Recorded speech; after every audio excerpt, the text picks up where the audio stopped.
Deník Moje noviny. Tak jak si to si běhlo, že jsi v Teplicích? Tak ja som vlastne skončila sa na sezóna v Taliansku v Albinolefe a naskytla sa taká možnosť, že by som mohol vlastne si to sem prísť otestovať do Teplic.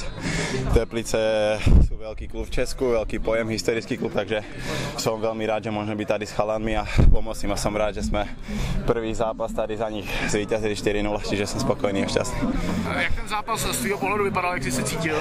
Tak ja v prvom polčase myslím, že začal som dobre, cítil som sa všetko dobre. Lenže potom v druhej púlke už mi trocha odišli síly, lebo vlastne 20 dní som netrénoval, lebo sa nám skončila súťaž neskorej v Taliansku.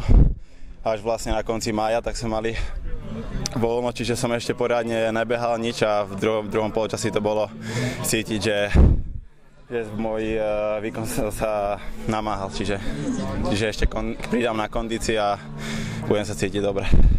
Vlastně jsi v Teplicích? Já jsem přišel vlastně včera, čiže druhý den jsem tu. A jak probíhala ta komunikace s hráčem a hlavně se spoluhráčem Jablonským? Veľmi dobre, chalani ma prijali veľmi dobre medzi seba. Spoznali sme sa, sú to fajn ľudia, pozitívne naladení, čiže som veľmi šťastný, že môžem byť tu. V Teplicích je docela hluboká slovenská stopa. Pamatuješ si některé hráče, kteří za Teplice hráli? Tak bolo tu veľa hráčov, aj tu je veľa takto. Pamatujem si na pána Verbiša, ktorý bol vlastne ikona klubu a som rád, že som ho mohol aj teraz ja spoznať osobne. A z těch slovenských hráčů, kteří tu působili?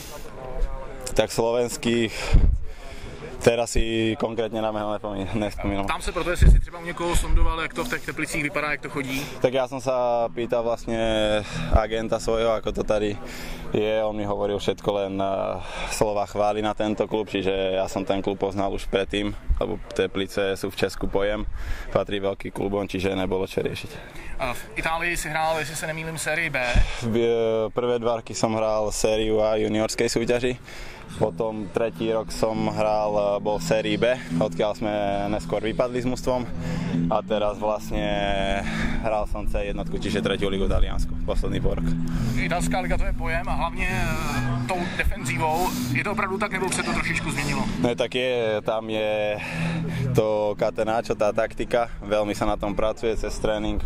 Vlastne každých 20 minút sa venujeme len taktike, kľudne aj bez lopty sa stále presúvame, kto akú má mať pozíciu.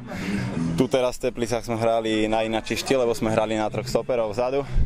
V Taliansku hrávame na 2 stoperov vzadu, čiže to bolo troška pre mňa teraz odlišné a potrebujem si zvyknúť na tento systém, ale verím, že si s trénerom sadnem a pôjde to ako má byť. Říkal ti trenér, co o tebe čeká, jestli jde o to, že bojuješ o místo v kádru, nebo je to pouze rozšíření, nebo test, nebo jak to vypadá? Tak jasné, prišiel som sem bojovať o post, určite by som chcel v Teplicách hrávať, bol by som veľmi šťastný, keby sa to podarí a tréner mi pred zápasom hovoril, aby som si zahral z chuti, aby som hral jednoducho, čo sa mi darilo aj v rozohrávke, si myslím, a som spokojný. Ještě k tvé minulosti.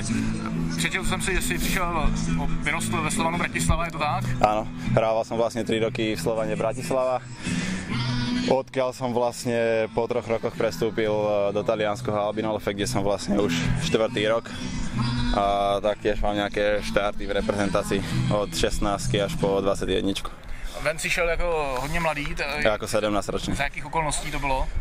Vlastne stalo sa to tak prestup, že hrali sme kvalifikáciu v Anglicku za Slovensko do 17 rokov a tam si ma vlastne všimli skauti za Albinolefe, prišiel som tam na týždňový test, týždňovú skúšku a dohodli sme sa potom na podmienkach a prestúpil som do Deník Moje noviny.